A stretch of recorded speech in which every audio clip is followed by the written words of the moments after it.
বন্ধুরা দুপুরবেলা চলে আসলাম স্নান করে। এখন ভাত খাবো। এই দেখো ভাত বাড়ছি। তোমাদের কার কার খাওয়া হয়েছে? তোমাদেরকে খাওয়া হয়েছে? ভাত বেড়ে নিচ্ছি আমি। আজকে বন্ধুরা বেশি কিছু কিন্তু রান্না করিনি। আর কি বলবো, প্রচণ্ড গরম পড়েছে এদিকে, তার জন্য খুব শর্টে রান্না করেছি আমি। অত কিছু রান্নার ঝামেলায় যায়নি, অল্প স্বল্পই করেছি।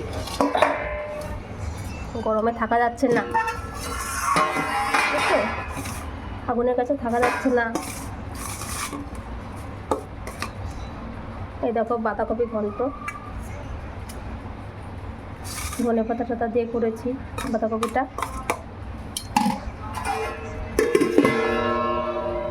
এখানে আছে মাছের ঝোল, পাতলা মাছের ঝোল। তা আমি বাটিতে তুলে নেব। কোনটা নেব লেজা নেব নাকি ঝোল নেই তো?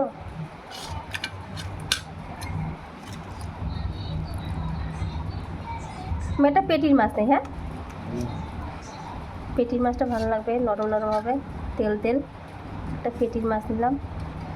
আজকে পেটির মাছটা কিন্তু অন্যরকম, জানো তো? অন্যদিন যেরকম মানে পেটিটা পাতলা পাতলা থাকে, মানে মাঝখান দিয়ে ইয়ে দেয়, মানে আজকের পেটিগুলো এই দেখো, আজকের পেটিগুলো সব এই যে এইরকম, বুঝেছো?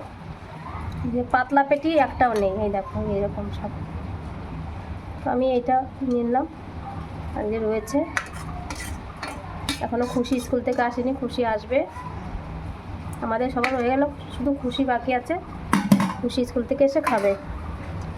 এখনও স্কুল থেকে আসতে দেরি হবে, তো আমি খেয়ে নিই। দেখো ভাত বাড়া রেডি। তো চলো তোমরা খেয়ে নাও সবাই।